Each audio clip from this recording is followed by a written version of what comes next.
Jangan lupa subscribe, jangan lupakan. Di saat foto duet Budi Satrio Djiwandono dan Kaisang Pangarep untuk Jakarta 2024 viral atau ramai diperbincangkan di media sosial, Mahkamah Agung mengabulkan gugatan batas usia minimal pencalonan kepala daerah. Assalamualaikum warahmatullahi wabarakatuh. Jumpa lagi dengan saya, Busta Minarda.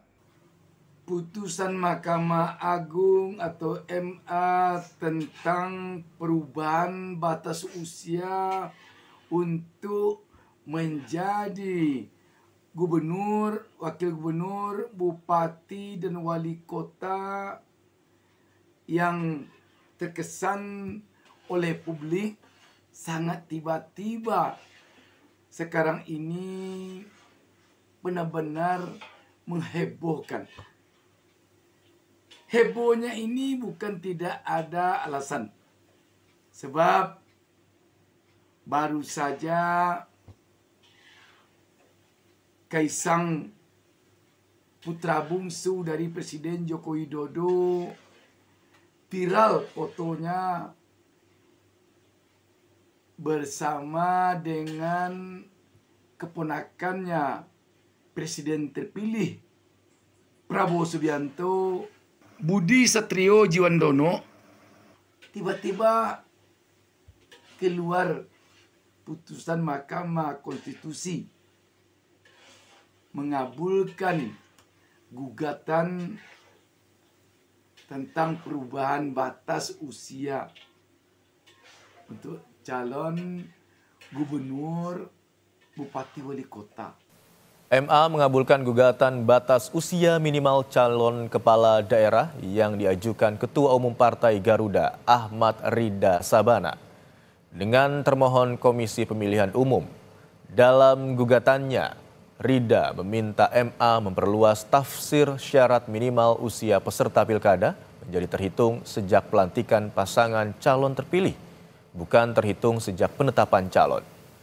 Dalam putusannya, MA meminta KPU mencabut pasal 4 ayat 1 huruf D PKPU nomor 9 tahun 2020, di mana ketentuan tersebut mengatur syarat usia minimal bagi calon peserta pilkada. Sebelumnya, pasal 4 ayat 1 PKPU menyatakan berusia paling rendah 30 tahun untuk calon gubernur dan wakil gubernur dan 25 tahun untuk calon bupati dan wakil bupati atau calon wali kota dan wakil wali kota terhitung sejak penetapan pasangan calon. Setelah permohonan uji materi dikabulkan MA, maka bunyi pasal 4 PKPU nomor 9 tahun 2020 berubah menjadi berusia paling rendah 30 tahun untuk calon gubernur dan wakil gubernur dan 25 tahun untuk calon bupati dan wakil bupati atau calon wali kota dan wakil wali kota terhitung sejak pelantikan pasangan calon terpilih. Kalau tidak keluar putusan itu, Kaisang belum bisa menjadi calon gubernur pada pilkada serentak November besok ini.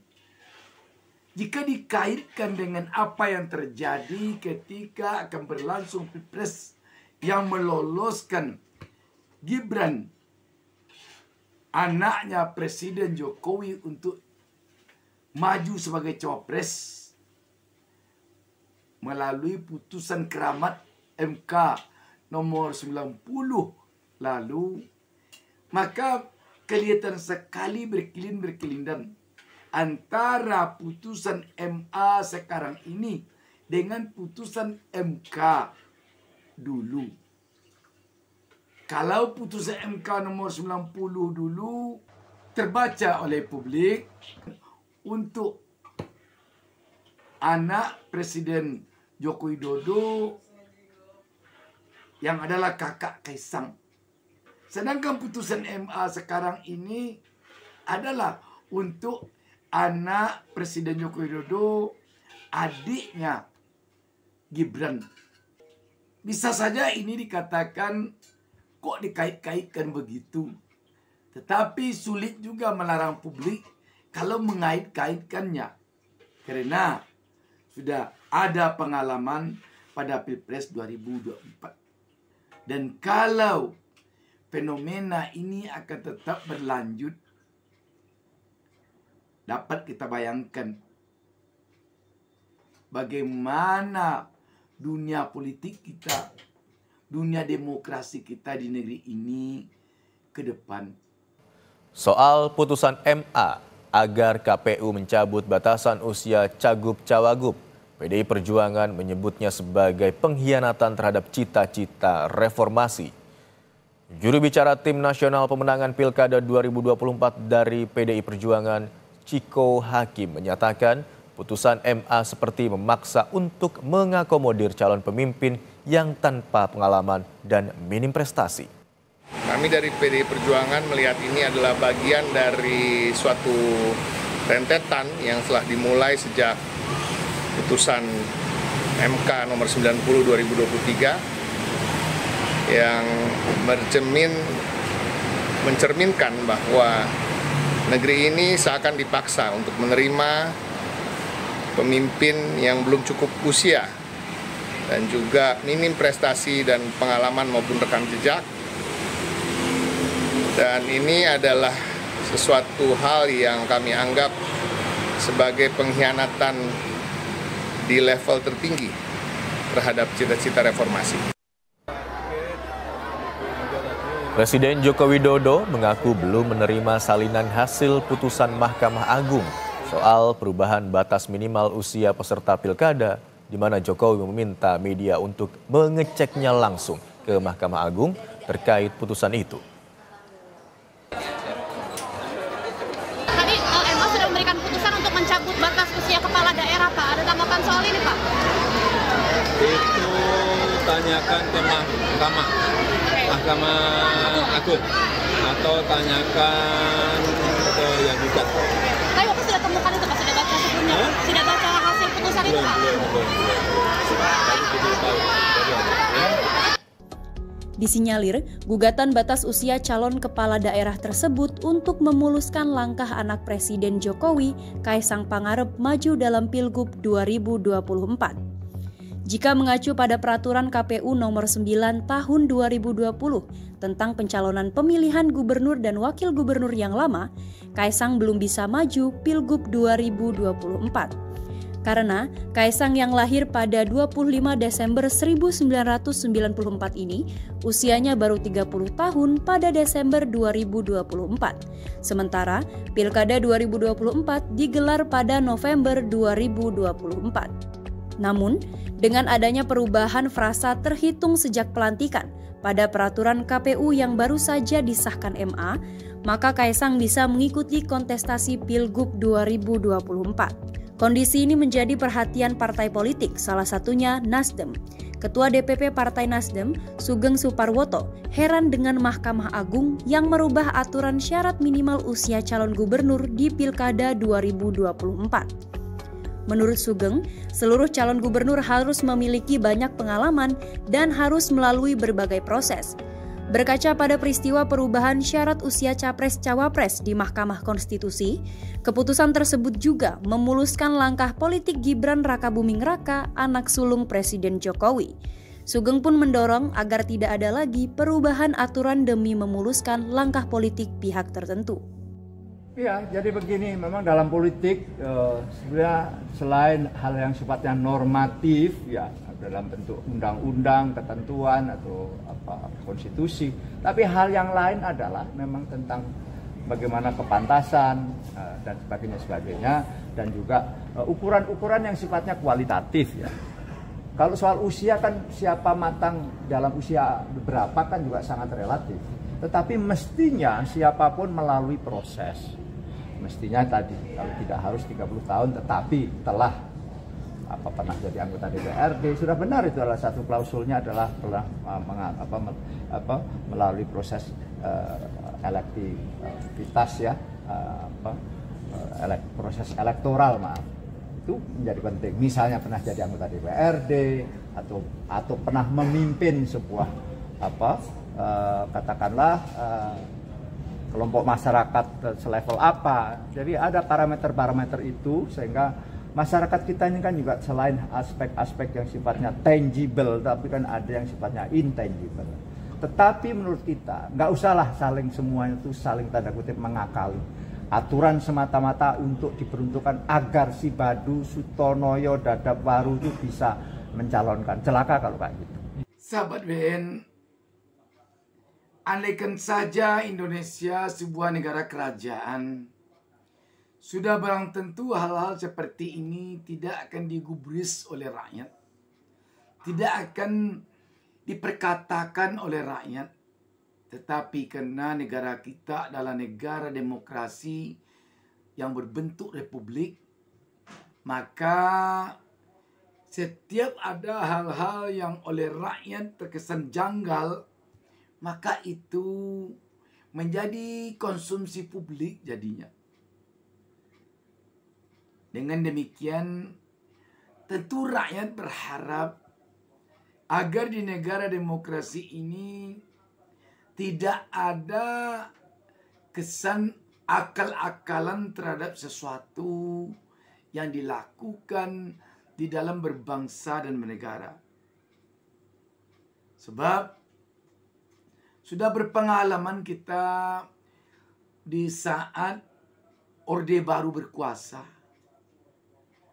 Seluruh yang terjadi dalam kehidupan berbangsa dan bernegara di era Orde Baru tidak ada yang keluar dari jalur hukum. Semuanya sesuai dengan hukum.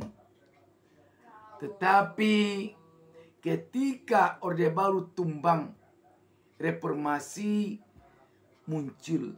Tampaklah bahwa produk hukum yang dilahirkan di era Orde Baru itu pada umumnya adalah untuk kepentingan penguasa. Karena itu di era reformasi sekarang ini tentu rakyat berharap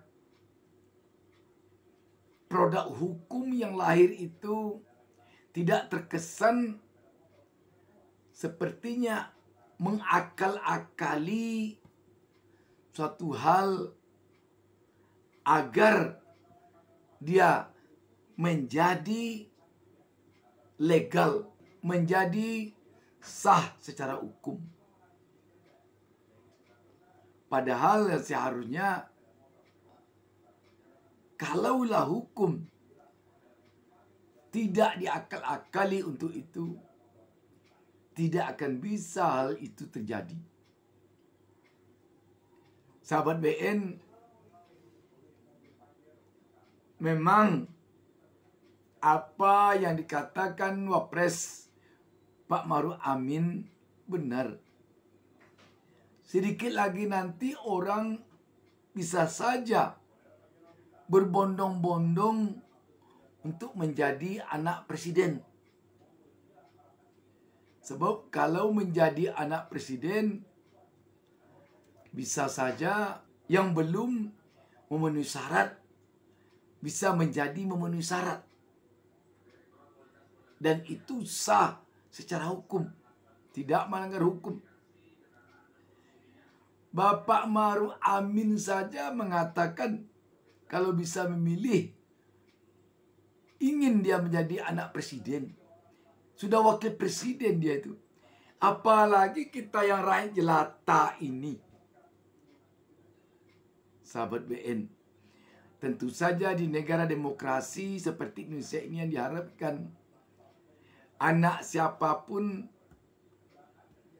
sama kedudukannya di dalam hukum dan pemerintahan. Dan wajib menjunjung hukum dan pemerintahan. Dan hukum yang dijunjung itu benar-benar hukum untuk kepentingan semua rakyat Republik Indonesia.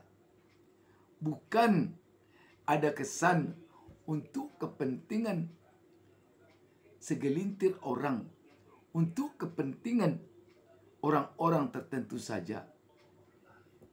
Menarik pernyataan Wakil Presiden Maruf Amin yang disampaikannya dalam bentuk seloroh ini. Jika bisa memilih, maka ia akan memilih menjadi anak presiden. Pernyataan ini disampaikan Ma'ruf Amin dalam sambutannya di pembukaan Ijtima Ulama Komisi Fatwa MUI se-Indonesia pada Rabu kemarin. Ma'ruf berbicara mengenai umat manusia yang bisa memilih beriman atau tidak serta menentukan jalan hidupnya, termasuk tidak bisa memilih dari orang tua siapa dia dilahirkan. Ma'ruf pun kemudian berseloroh jika bisa memilih maka ia akan memilih menjadi anak presiden.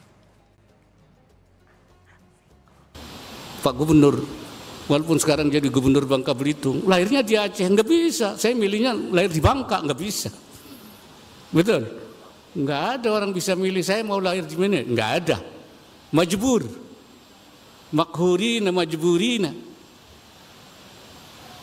Orang tidak bisa milih siapa bapaknya, siapa ibunya. Apa bisa milih? Kalau bisa milih, bisa saja. Saya pengen jadi anak presiden. Tapi kan nggak bisa. Ya, itu majbur. Menarik pernyataan Wakil Presiden Ma'ruf Amin yang disampaikannya dalam bentuk seloroh ini. Jika kita hubungkan dengan lahirnya putusan MK nomor 90 saat kita menghadapi Pilpres 2024 lalu dan lahirnya putusan MA di saat kita akan menghadapi pilkada serentak tak lama lagi.